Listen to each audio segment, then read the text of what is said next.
Hello everyone and welcome to a new episode of the CVO Live. I'm here with Arnout. He's a fantastic, one of the best digital marketers in Europe, a veteran in optimization and SEO, in PPC, and he has this customer-centric approach. So welcome to the show, man. Thanks for having me, Valentin. Wow. So the first question that I have for you is how you've got to change and to shift your mentality towards customer centricity. Like what happened, or it was a trigger or all the time? It was so when I started when I was in SEO, right, back in the days. I basically had a client, and we had a deal where I'd only get paid if I'd make him more money. Yeah. Right. So it's a performance-based deal. Yeah. That got me thinking, because I started buying links and doing all these kind of things to drive it up. But then I started thinking, but actually, it's not about getting more people. It's about, this was a company that was renting out holiday homes in Amsterdam, pre-Airbnb. But I started noticing, if I can rent out a 3-bedroom apartment for 7 days, I only need to rent 10 out instead of trying to rent out 5 or 50 short stays of 1 bedroom or studios. Right? So that got me thinking. It's like, okay, so actually it's not about traffic. Yeah. It's about getting the right traffic, and it's about how to resonate with people. Yeah. Right? And acquiring the right customers. Yes, because if you do that, then it becomes very easy, right? Yeah. You make money as if it's... So one of the things I started doing is I started monitoring the questions that came in. So under every listing, I'd have a form. And the form basically said, do you have a question about the area or the apartment? And I'd get feedback, right? I get straight feedback. I'm missing a photo of this. I want to know the exact location. And so we could optimize the page. Yeah. Which led to less questions and more bookings. But at the same time, training the customer service to actually not trying and answer it within 5 minutes, but to take the time to write a proper response, would get us 75% of questions leading to a booking. Yeah. So that made me think, it is always about user. It's always about the customer experience. Because traffic costs money, right? The right traffic, money these days. But the right traffic pays the bills.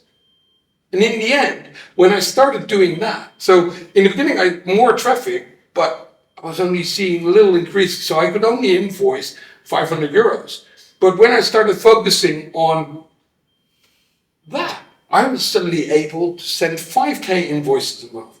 Love it. And that always stuck to me. And I think what you'll find is the best people in our industry, they are they're irritated easily. They don't like inefficiencies. Yeah. And I think removing friction in any way or form, whether that's checking in a hotel or getting on a bus, or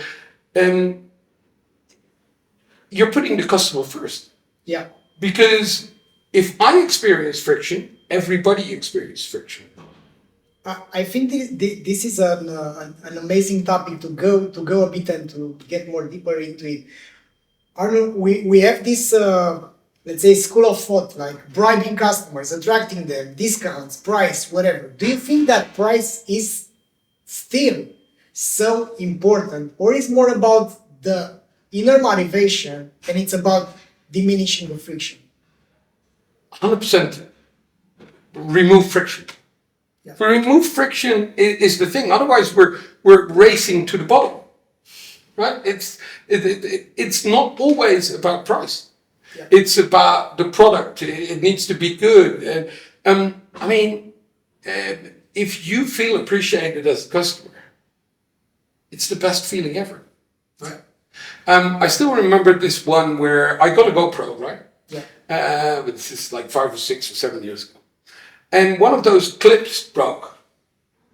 Fuck, can't use it anymore. So I tried finding it a replacement part. So normally companies have this, right? Where you can buy these spare parts. They didn't. So I emailed them, like, this is broken. And they answered me, it's on its way. Done. Right. And that makes me talk about it now, right? And just having that experience, it's just like, for them, it might be 10 cents. Yeah. With postage, maybe $2. Yeah. Right? But in the end, I'm a way happier customer. Yeah.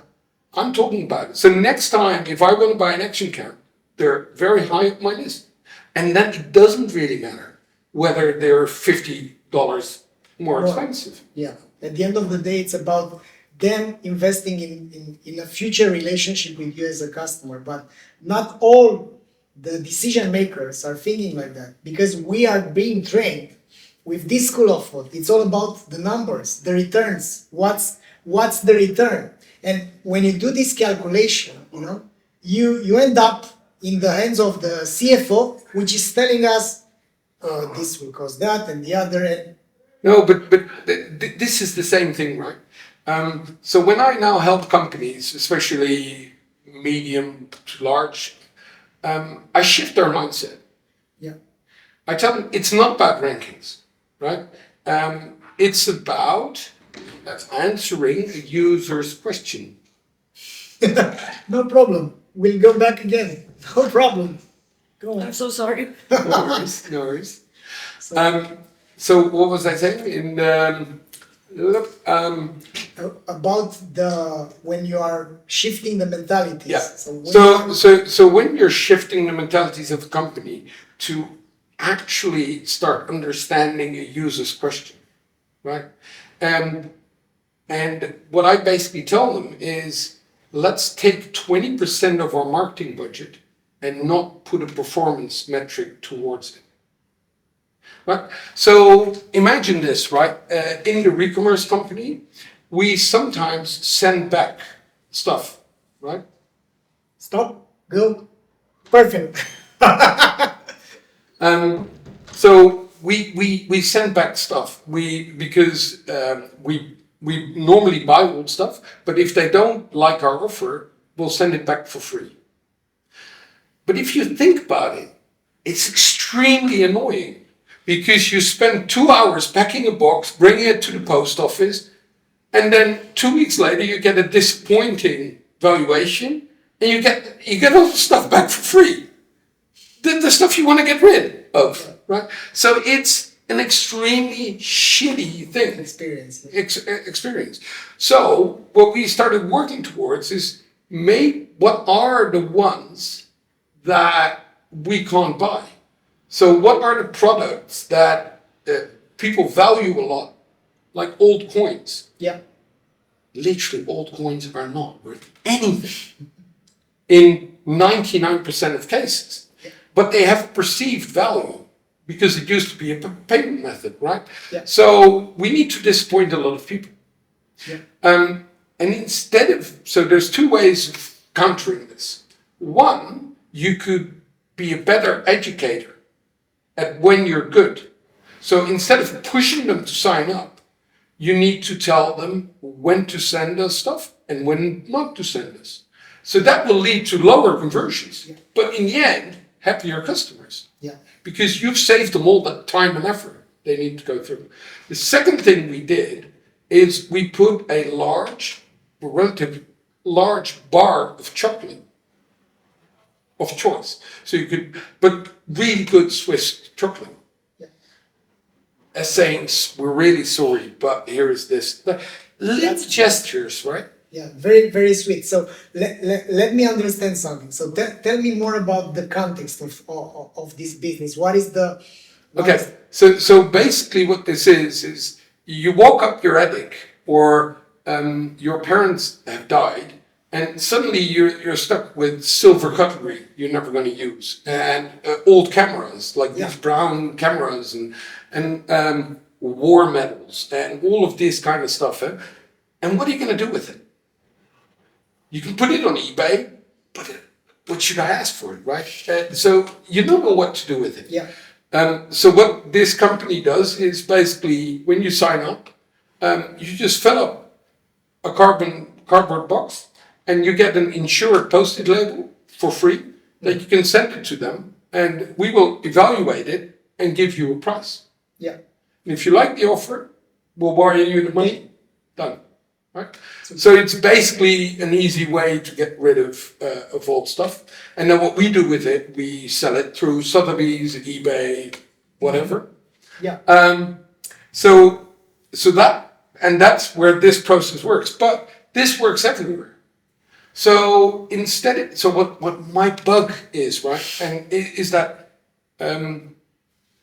because of Google Analytics, because of Google Ads, and we've become obsessed with conversions. So anything we do in marketing needs to convert. How is being nice going to help you in the same session in a conversion? It's not going to help you, right?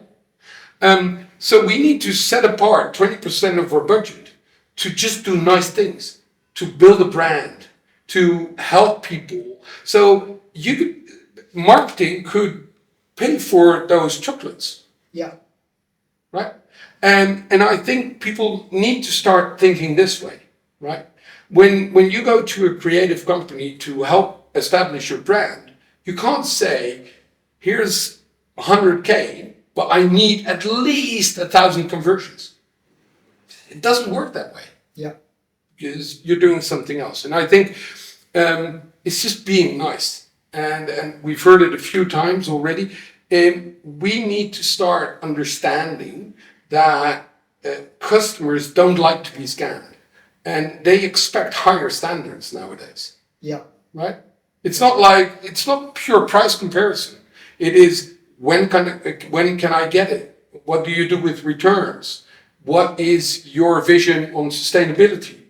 There's like loads of things. Yeah. I just posted and I've shared in the newsletter with our audience that we just said no to more than 100K euro for a deal with the company that was selling guns, and that was due to the fact that we have to stay to align with our values. You know, we don't help companies which we think maybe we are biased that are harming the other people, you know. And of course, at some points, you have to pick your battles because it's not only about the zeros. Even though we will never know if this action is actually going to help us become better, get in touch with better clients and have a positive effect, you know, like a micro pixel in the universe. But that's what we want to sustain. But the same thing goes with A/B tests, right? There's plenty of A/B tests that will lead to higher conversions, but in the end, it's damaging your brand. Yeah. Right? We've all been through these online travel agents where you see a price, and if you don't pay attention due to all the dark patterns, you almost paid 40% more by the end. Yeah. By taking not necessary insurance, like all kinds of shitty things. Yeah. So many times that I fell for it and not fully fell for it because I'm not finishing it. But see how damaging that is to the brand. It's a short-term win, putting dark patterns in, right? But you get a brand like Ryanair. Nobody really likes that, right? Yeah. And if you go to EasyJet, it's a lot more transparent. Yeah. Right? And it's these kind of things. Just be fucking nice, right?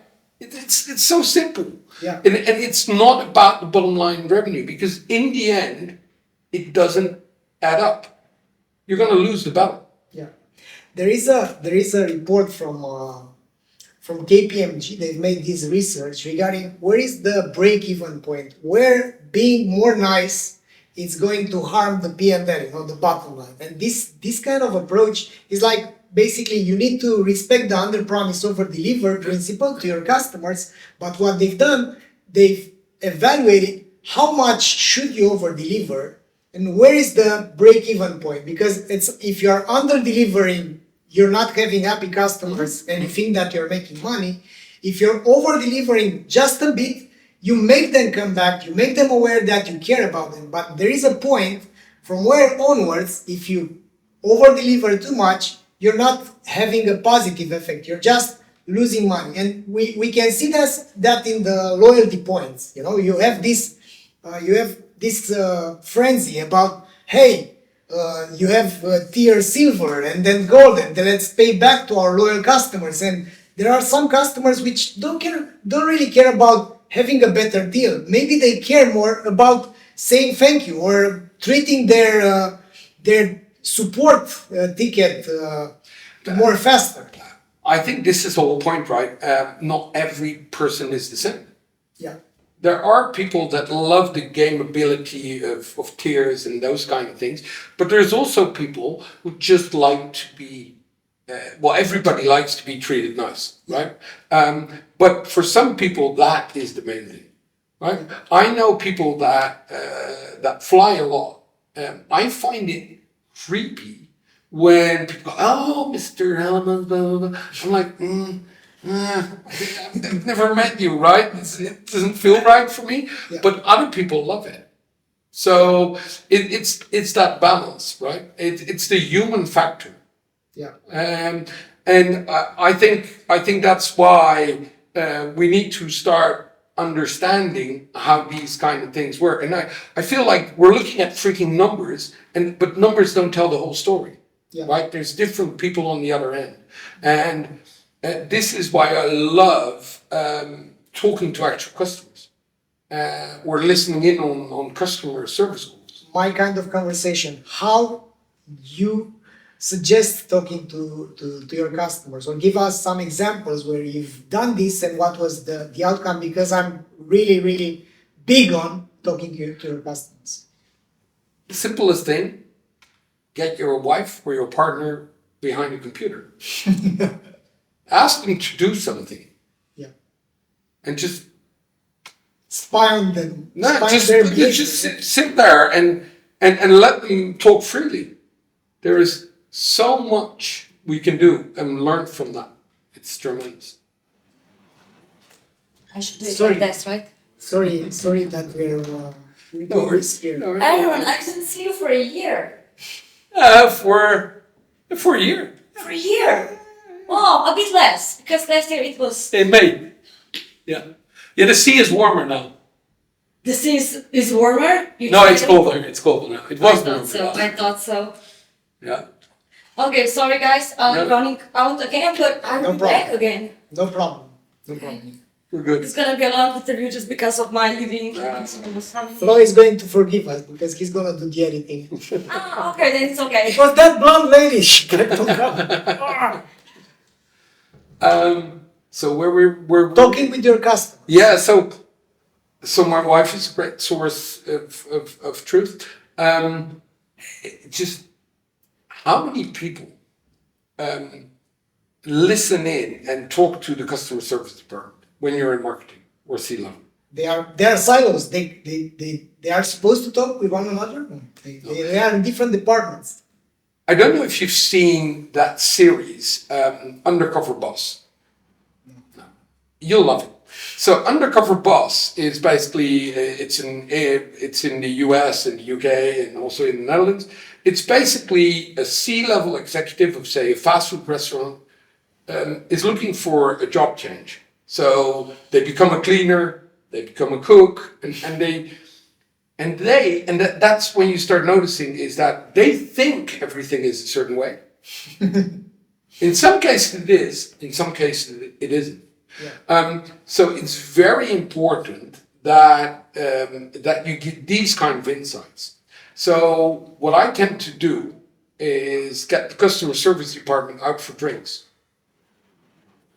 Learned it from Craig Sullivan.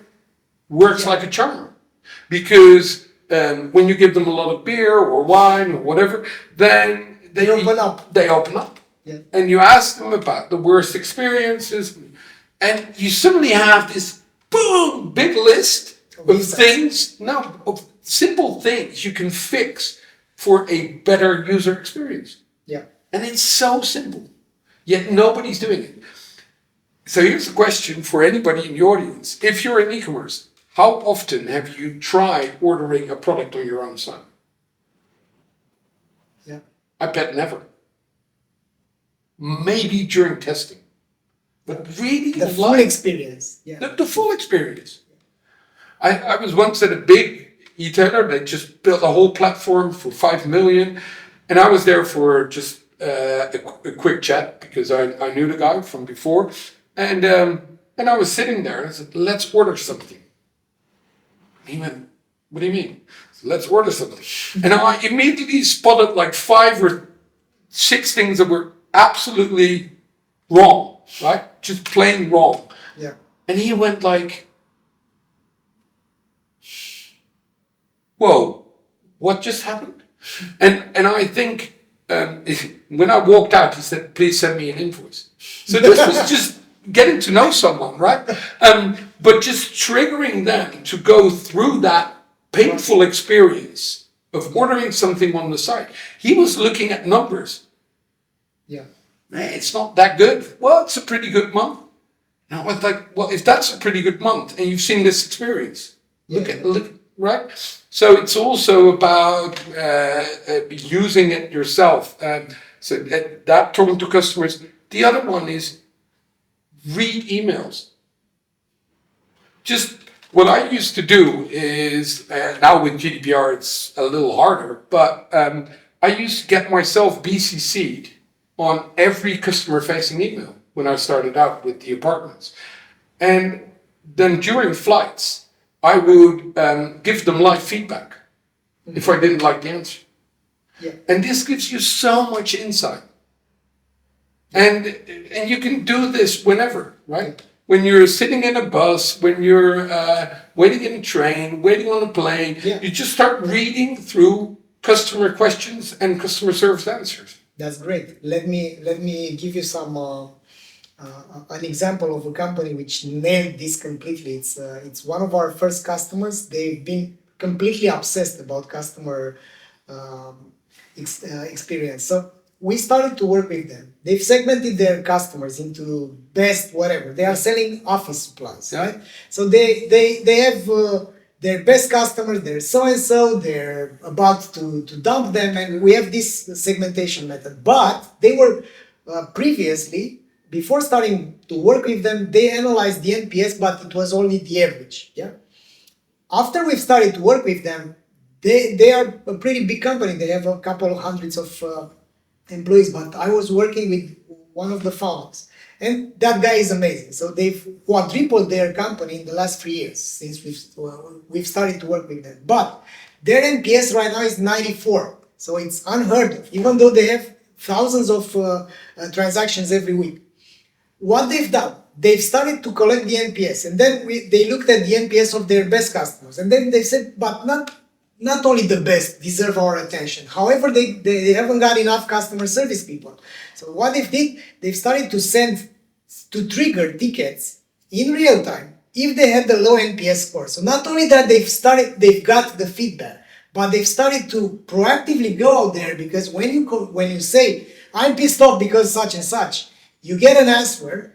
You send your pain, because you're struggling and you are a bit relieved. But if that company doesn't do anything about it, then you're more pissed off than you've been before. So they've started to do this type of, they've used this alert system that we have. And now they have alerts based on the low NPS score and the lifetime value of the client. If you have a very important client, they have 5 minutes, their SLA, to talk with that client. And now they have NPS by their employee customer service rep, by the picker, because the pickers have their orders, and you can track the orders of the pickers and to know their NPS is 82, that guy's NPS is 91. What's the difference? What does this guy do? And with this kind of approach, they've managed to increase this customer experience. And also they realize they have something like 24 people now in their customer service department alone. And they are always putting the best to talk with the worst, because they need to emulate what's the best doing, what's their best customer service rep doing. And I think that's that's how you listen to your customers, and also another thing that they are doing, and I'm going to finish, they always have a list of the top issues that the company has in terms of customer experience. They send this across the company because the customers are not like building a syndicate to say, that's our first problem, that's our second problem. You have to go there. You have to understand what's pissing them off and to fix. Yeah, and it's these kind of things. Another one I love using, there's a tool out there called Also Asked. And what it basically does is when you Google something, you'll see these people also ask these questions, right? Yeah. Now, what Also Asked does, it scrapes all of that and puts it nicely into a CSV so you can see it. Yeah. What you do, you take your brand name. Simple thing, right? Yeah. You put your brand name in, or you do your brand name with reviews. Yeah. And you see everything, right? All the other questions people ask. Yeah. Now that gives you a tremendous amount of insight on where you're lacking. Yeah. And it's so easy, yet nobody's doing it. That's right. And it's these kind of things that do you really want to? You need to know what people are saying about you, and because it as a starting point, right? Because that company probably, if you do it for them, they'll only have like lovely reviews and people are saying the right things about them. But when you start out as a consultant at a company, I always do this search because it just helps me pinpoint if they are fucking stuff up or not. Right? Yeah. And I think, so there's so many ways to listen to your customers, but in the end, it's also, so say you're in e-commerce, here's another example, right? I don't get why you're selling dishwashers. Right? Now, if you're selling dishwashers, in the Netherlands, you've got a company, and what they do is they answer all the questions you have in that process of getting a dishwasher. They charge about 10% more than the cheapest. But their premise is everything for a smile. So even buying a dishwasher becomes very easy because you can see the reviews, you can see expert reviews. It will compare like these are the three highest rated. This is why this is good, and it's so easy to get there, right? And yet all the other companies, they basically take the fact sheet of the company and the description and go, there you go. But even features, who the fuck gives a shit about features? You just want that thing to run at a set time, and you have a few things you want to know. I want to know how long it will take. I want to know, have some kind of indication that the dishwasher is on, and I want it to be able to run in like 3 different levels. The rest is fine. Yeah, save me time, give me clean dishes. Yeah, exactly. And don't break down in the first year. Yeah, right. But that's it. So for me, having a featured list is absolutely useless. Same with the washing machine. I later learned that I need to look at how many rotations it will do because it will save cost in drying the garments. But these kind of things, most websites just show, this is the number of runs per minute. Who gives a shit? But if it says this is great for families because it's fast and it can do big loads, then I'm like, I that's for big family. That's for me. Right. So it's these kind of things that companies need to start thinking about. It's the same, right? You just listen to your customers. It's so important right now, especially because we are having this transition from growth at all costs with profitability, and it's I think it's a great opportunity for companies which are still struggling to achieve that, because it's so cheap to get this kind of feedback and to fix what's broken in your customer journey. It's like they are debugging your customer journey, but you have to allow that to happen as a decision maker. And while many companies are running out there to change the bids, to do some other TikTok, whatever. They are investing a lot of energy into acquisition and this type of getting customers. The other customers, the other companies, the customer-centric ones, they have this huge opportunity to mainly scale their business in a healthy way by doing this simple thing, using their ears more than their mouths. Yeah, and another thing that bugs me, right, is you've got a lot of SaaS companies. Mine included. Exactly. Yet what I see is they spend a ton of money on acquisition, on doing A/B tests, getting more people in. How many of them have proper product analysts and data on how people are using your stuff? Few of them. Very few. But that's where you make the money, right? Acquiring a customer can be a pricey thing, right? So you get them in for, say, 2,000 euros. Now they need to subscribe to your tool at 200 for at least a year or 10 months before you're going to make money. Yeah. Now, isn't it a lot easier to give them a happy flow using your tool, getting feedback loops in and all kinds of stuff where you can make them welcome and so they don't leave? Yeah. Because if they leave within the first year, you've lost your money, right? And I just can't get it in my head why not more companies are focusing. I think one of the reasons is the lack of knowledge, and another reason is that it's pretty unsexy, you know? It's not... I think it's that. You can't brag that, hey, we've retained 12% more users with this kind of new flow. But it's ridiculous, right? Yes. Because that's where the money's at. Yeah. If you reduce churn by 10%, massive. Yeah, massive get that. Because there's no cost involved in it. Well, you need to improve your product, but that's going to help anyhow. But 10% less. So you don't need to acquire 10% more at a way higher cost.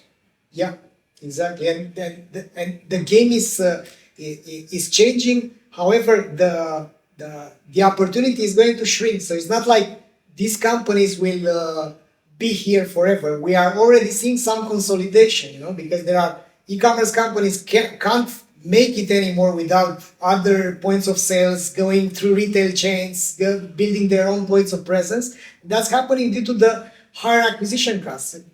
For God's sake, we've seen that even the big companies out there are laying off a lot of people because they weren't sustainable. And that, anyways, we are not getting into the reasons. No, but the big economy and whatever. But I don't really get it. To just satisfy your fucking user. That's what you need to do. Yeah. And I think one of the things that is slowly shifting is we've become very one-dimensional because we've looked at data, sessions that convert, those kind of things. But what I keep telling people is like every session is a person. It's a human. Yeah. Don't fuck off another human. Right? If you send them through a 404, it's a terrible experience. That's right. Right? If your web page loads in 10 seconds, who with a good customer-centric mindset will allow that to happen? I think that's a lot. That has a lot to do with the short-termism. You know, if you are short-term oriented, you look at things like ROAS, conversion rate. You neglect the customer lifetime value. It's not a thing that you I think it's the easiest, and I think tools like Google Analytics have allowed this to happen. Yeah. Right. Because they said this is important. So Yeah, that was important because they are in the game of acquisition, right? Exactly, So they, exactly. They do all these trainings, these certifications. They are doing all of those things due to the fact that it's in their best interest to help companies acquire. Yeah. But retention is unsexy. Nobody talks about it. We are not being taught at school about it because it's a thing that it's coming up. Yes, we are getting more mature. It has always been there. Right? Yeah. Because I used to take the parallel with a high street store, right? Yeah. Because or a butcher, or a fishmonger, right? The fishmonger that knows that every 2 weeks you come there to get Fresh fish. this fish, Yeah. you go there because you love the experience, right? And I think a lot of people forget about making every impression count. There's a lot of people that because they see numbers and not people. Yeah. They are very far from what's happening in the trenches here. Exactly. And it's about understanding like the real user. And once you start seeing that. So I once came up with the solution. I've built it, implemented it only once. It's called a page frustration score. Okay, tell me more. Right. So this is a calculated metric that looks at clicks on non-clickable elements, right? Form validation errors, right? Slow loading times. What else was that? Click on non-clickable elements, slow loading times, timeouts, 404s, those kind of things. And then what I would do is I would count them and then divide them by the number of page views. Yeah. On a template level. And what you'll see is that it shows you the prioritization where you're screwing your users over the most. Yeah. Because if people click on stuff that is not clickable, freaking annoying. Yeah. It's kind of like thinking... Trying to open a door which is stuck. Yeah, or no, not even that.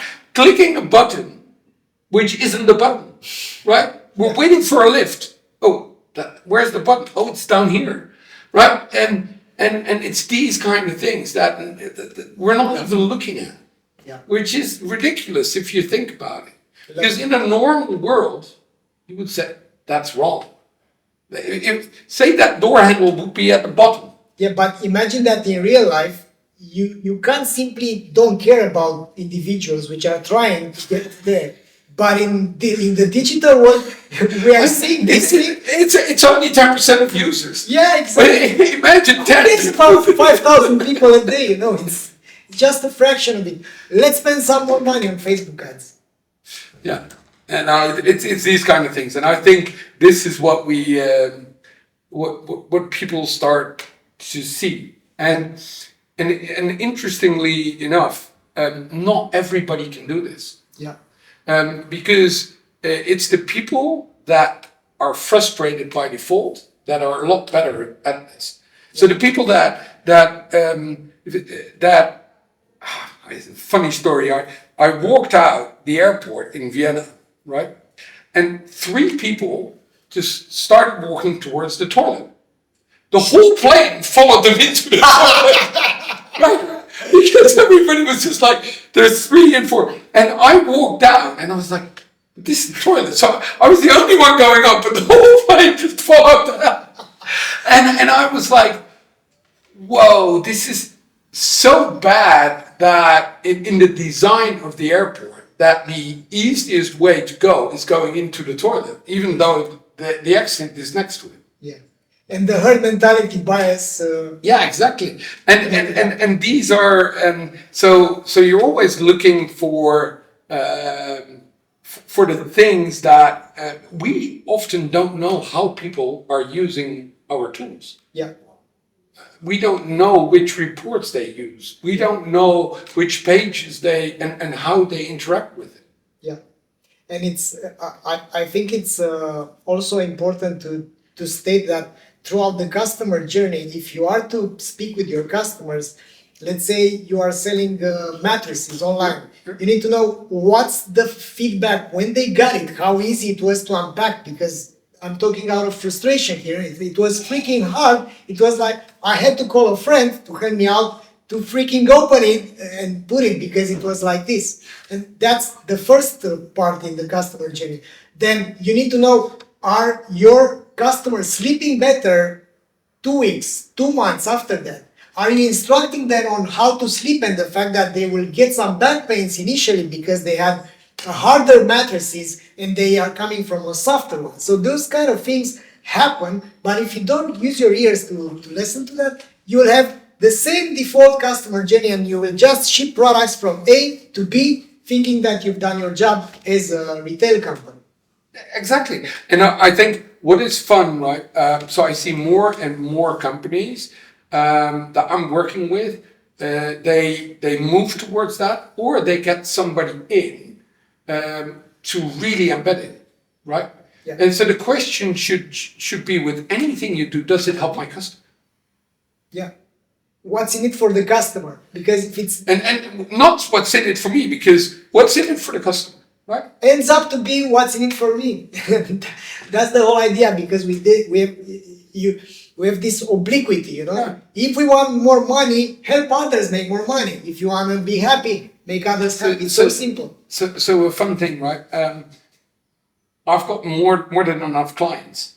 I've never ever done any advertising, and I don't take cold leads. I just don't.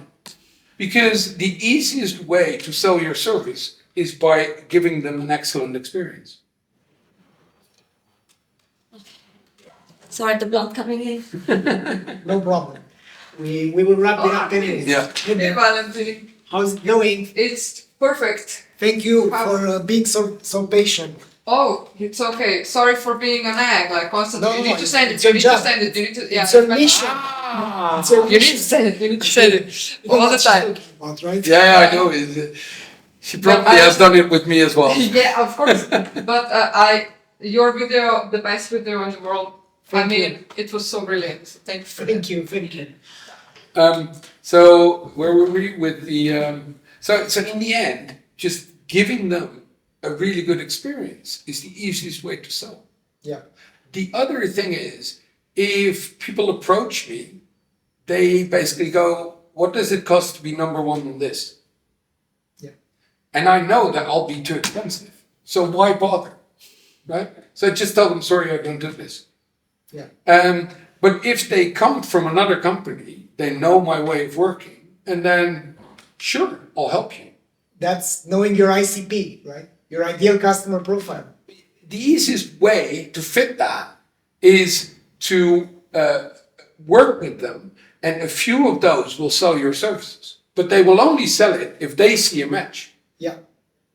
It's wonderful. It's perfect. You have the network doing the job for you, which is basically that's the mechanics of growth for any company. Why should you invest and bribe customers into buying from you when you have your existing customers doing the word of mouth and having the network effect work for you? It's a lot easier. Yeah. Right? Still, the last part is so ignored. You know, I mean, there are so many companies struggling, and yeah, but it's also because they are not being led in the right way.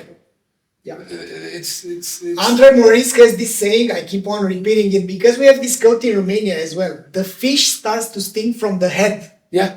It's always like, look at the leader. If a company, if the company's behavior sucks, I think it's not about the company, but it's about the leaders. Yeah. Yeah, no, I completely agree. And I think this is the thing, right? And if you just deliver good work, Yeah. that's all you need to do. And I see so many companies delivering mediocre work, or mediocre products, or mediocre experiences. And wondering about why they have less than mediocre results, right? But yeah, or even, well, we've got good results. Yeah, but your experience is shit.